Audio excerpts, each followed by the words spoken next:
Notre invitation. Et tout de suite, on va rejoindre notre autre invité et on va se diriger à la place Guy d'Arezzo à Uccle. Tout de suite, on retrouve Éric Emmanuel Schmitt.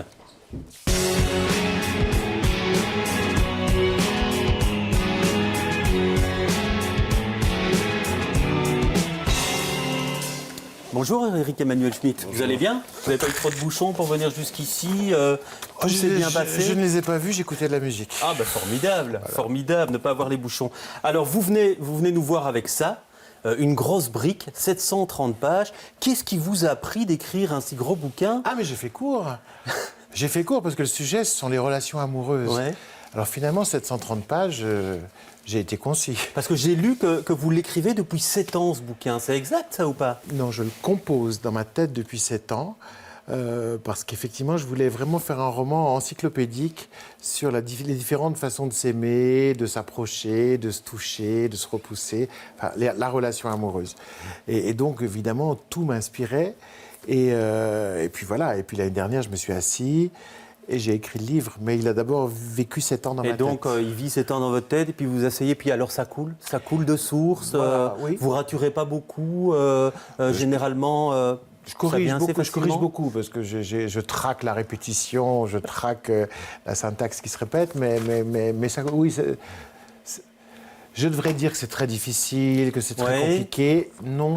C'est un plaisir, Docteur, c'est ça que vous nous dites. Ça vient assez tout seul. Bah, vous avez de la chance. Hein. Je fais les livres comme un pommier fait des pommes. Et donc, un livre par saison, c'est souvent ce qu'on dit maintenant.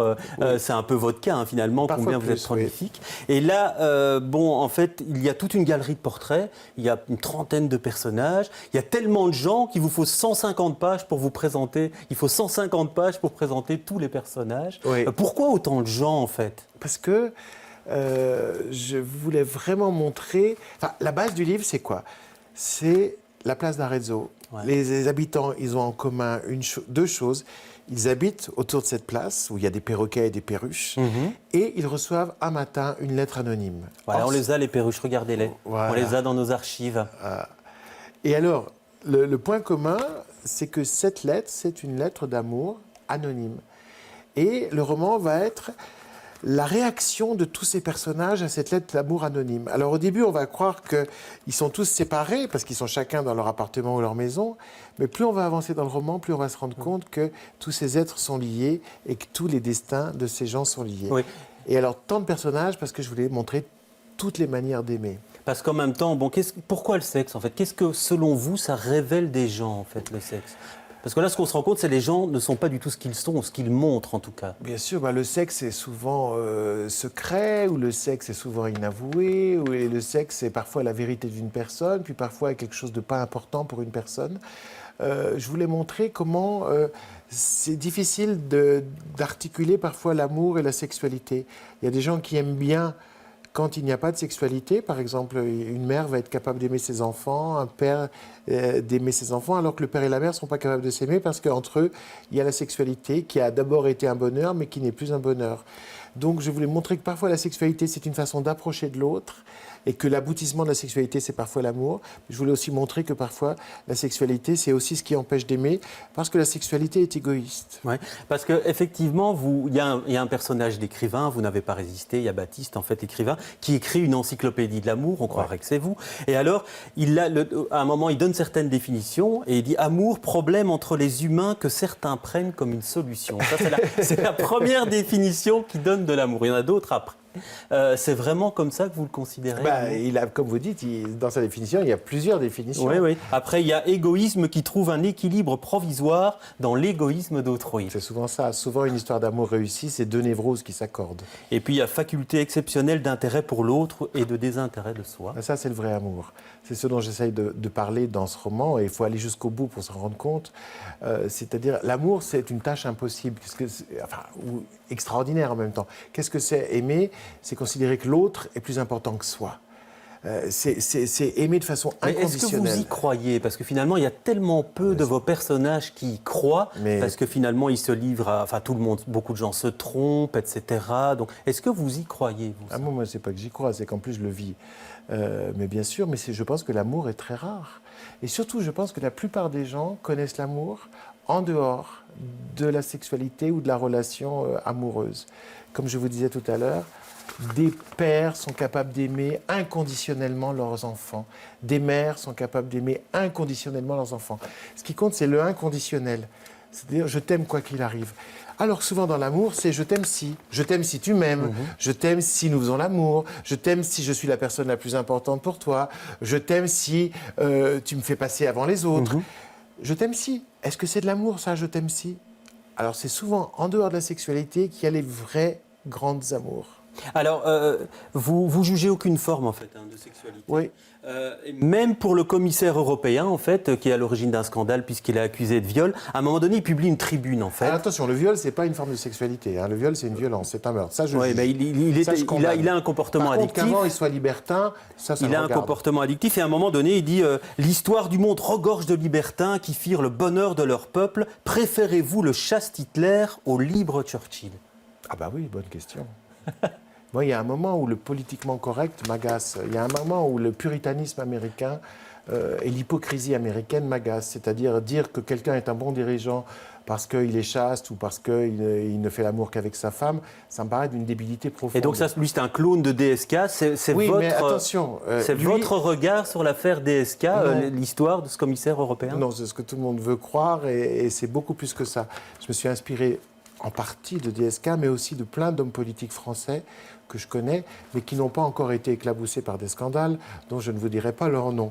Mais ce qui m'intéressait, c'était de montrer comment quelqu'un qui, par ailleurs, a des idéaux assez nobles pour la société et veut le bien, est capable de se comporter comme un porc dans sa vie privée. C'est-à-dire ce mélange entre l'altruisme proclamé, voulu, ressenti, cohérent, et puis tout d'un coup un comportement qui est d'un tout autre ordre parce qu'il est addictif, et puis surtout parce que c'est de la sexualité, c'est-à-dire une sexualité qui ne va pas jusqu'à l'autre, qui est juste un rapport de soi à soi. En fait, il cherche à se faire plaisir. Il oublie qu'il y a une femme en face de lui. Il oublie qu'il y a partenaire.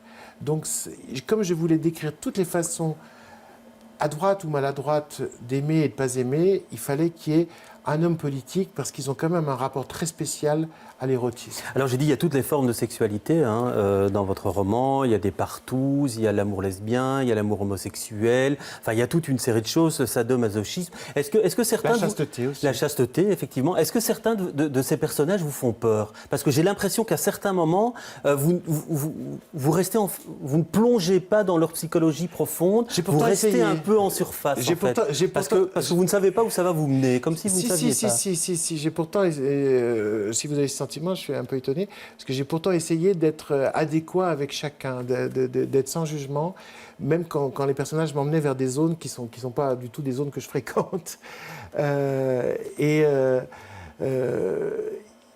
Toujours, ils sont sauvés. Mes personnages sont toujours sauvés. Ils sont complexes. Mais ce qui est intéressant, c'est effectivement tout d'un coup d'être emporté par un personnage. Certains, j'ai dit, m'emmenaient vers un endroit où je ne savais même pas où c'était. Un des personnages les plus mystérieux de mon livre, c'est Mademoiselle Beauvert, qui est une vieille fille. Je ne savais pas ses secrets avant de rentrer. Et puis on va progressivement découvrir ses secrets, et puis même son rapport à un perroquet, à un animal. Son addiction au jeu aussi, c'est elle qui est obligée de vendre son appartement, qui doit déménager, qui s'installe à la place Madou à un moment donné, en tout cas dans ce quartier-là. Oui, c'est quelqu'un qui cherche le vertige en dehors de la sexualité en fait. Elle cherche ce que d'autres chercheraient dans la sexualité, un étourdissement, un vertige, un oubli de soi. Elle le cherche dans le jeu. Et puis après, dans d'autres choses... Ça, c'est un personnage qui m'a emmené vraiment très loin. Et c'est en finissant le livre, je me suis dit, mais oui, c'est logique, il fallait qu'elle soit là. Si c'est une encyclopédie des relations amoureuses, il fallait qu'elle soit là. Mais je ne le savais pas. C'est-à-dire, une partie de mon cerveau le savait et la conscience ne le savait pas. Alors, Éric Emmanuel-Schmitt, vous avez un site internet, en fait, qui est pas mal fait.